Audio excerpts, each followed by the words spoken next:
C'est l'heure de votre édition spéciale Afrique. Soyez les bienvenus sur Al24 News et à la une ce soir. État d'urgence décrété au Soudan, le Darfour secoué par des conflits tribaux, maisons incendiées, situation hors de contrôle malgré l'arrivée des troupes gouvernementales. 24 personnes ont perdu la vie. Décryptage de la situation dans un moment.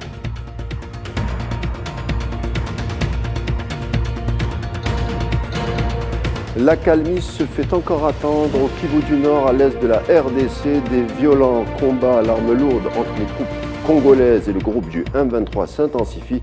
Cette région de l'Afrique des Grands Lacs concentre une vive tension. On tentera d'en comprendre les raisons dans quelques secondes.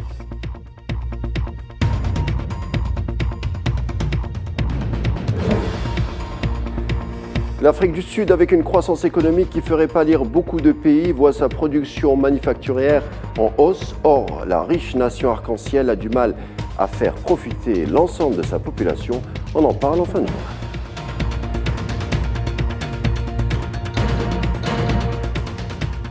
Mais avant de développer tous ces titres, direction la Tunisie où la situation économique est toujours au rouge. L'aide financière internationale se fait toujours attendre. Les finances publiques ont de plus en plus de mal à être en équilibre. L'état d'esprit général est au scepticisme quant au futur, exception faite peut-être pour le président Kais Saied, qui en appelle les Tunisiens à ne compter que sur leur propre capacité pour traverser la période de crise. On l'écoute.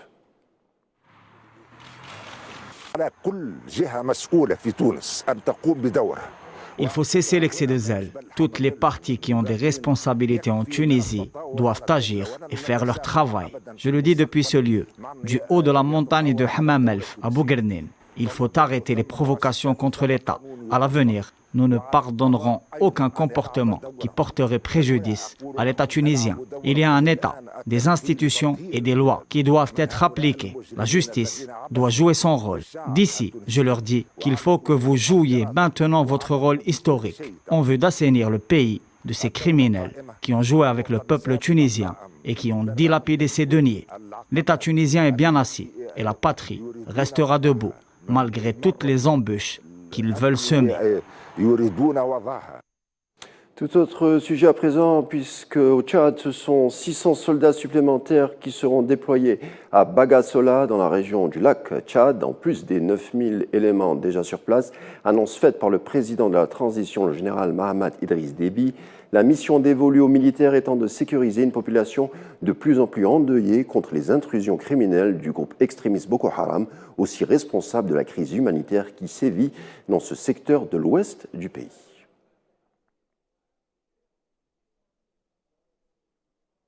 Et je vous le disais en titre, le Soudan décrète l'état d'urgence au Darfour. 24 personnes viennent de perdre la vie dû à un conflit tribal, ce qui contraint le gouverneur Saïd Adam Babiker d'imposer des mesures sécuritaires strictes pour au moins une période d'un mois. On rappelle brièvement les faits. Des violences ont éclaté la semaine dernière entre les tribus arabes des Messeria et des Ouled Rachid dans les villages à proximité de la ville de Zalendje, chef-lieu du Darfour centre, dans l'ouest du Soudan.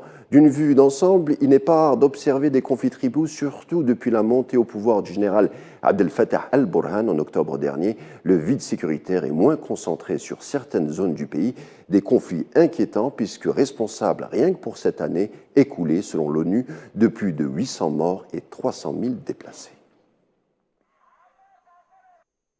Autre titre du jour, avec ces violents combats aujourd'hui à l'arme lourde entre l'armée congolaise et le groupe du M23 à 20 km de la ville stratégique de Goma au nord du pays, ville d'1 million d'habitants dans l'est de la RDC, vers laquelle le groupe du M23 se rapproche de plus en plus. On en avait parlé ici même, puisque des affrontements s'intensifient depuis le début de la semaine dernière. Par ailleurs, d'autres mouvements du M23 ont été signalés à une quarantaine de kilomètres cette fois-ci au nord-ouest de Goma, dans le parc national de Virunga, réputé pour ses gorilles, mais également connu pour servir de base arrière de groupes armés, notamment les Forces démocratiques de libération du Rwanda. Et puis en bref, cela se passe au Ghana. Le secrétaire d'État aux Finances limogé pour corruption, décision prise par le président ghanéen Nana Akufo-Addo. Ce qui a provoqué la polémique, un documentaire d'investigation au sujet de l'exploitation illégale de l'or, pas encore diffusé, mais quelques extraits ont déjà fuité sur Internet, où l'on voit le haut responsable Charles Abou Bohanan, le principal accusé, réclamait près de 200 000 $ à des investisseurs spécialisés dans les mines d'or pour les remettre, prétend-il, au vice-président. Les autorités ont annoncé l'ouverture d'une enquête. Toujours en bref, avec cette sécheresse et des températures extrêmes qui menacent 20 millions de personnes sur l'ensemble de la Corne africaine, un manque d'eau qui exacerbe des tensions entre tribus pour la dispute de quelques puits d'eau au Kenya par exemple. Or, selon des experts, l'Afrique dispose de suffisamment d'eau souterraine pour que la plupart des pays puissent traverser au moins 5 années de sécheresse consécutives. Actuellement, environ 400 millions de personnes sur le continent n'ont pas accès à l'eau potable. Au Malawi, le secteur du tourisme, pas important de l'économie du pays, menacé par une recrudescence inquiétante de cas de choléra. Ce pays est-africain a enregistré 8000 cas de choléra depuis le mois de mars, dont 214 décès dans ce qui, selon les Nations Unies, est la plus grande épidémie à frapper le pays depuis 10 ans. En septembre, l'OMS avait prévenu qu'après des années de déclin, la planète connaîtrait une augmentation inquiétante des épidémies de choléra qui touchent généralement des pays pauvres ou en conflit. Dans le monde, la maladie touche chaque année entre 1,3 et 4 millions de personnes et provoque jusqu'à 150 000 décès. Représentant africain, le seul au sein des BRICS, généralement présenté comme locomotive économique du continent, l'Afrique du Sud, bien sûr, se classe parmi les premiers producteurs mondiaux de certains métaux et minerais, vient de voir sa production manufacturière augmenter. Néanmoins, le pays montre quelques lacunes macroéconomiques. Les explications sont de Mohamed Amin Benchaban. En Afrique du Sud, l'industrie manufacturière enregistre des résultats probants.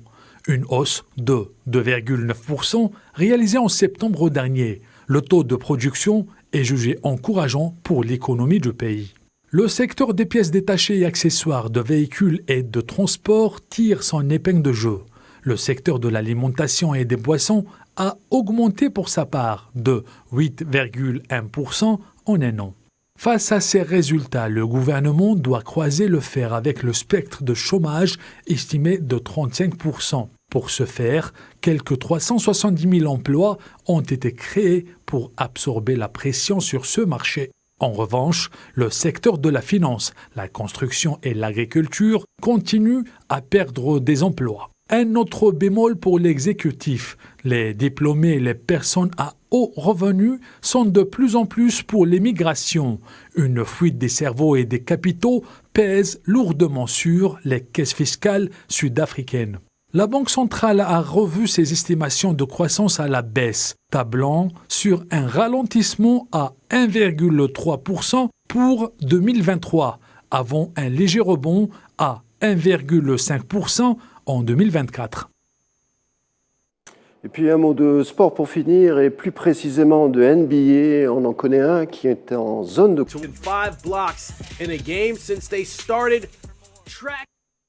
Et c'est avec ces images spectaculaires qu'on signe la fin de notre édition de ce soir, que vous retrouverez dès demain, même heure, même chaîne. Donc je vous souhaite une excellente soirée.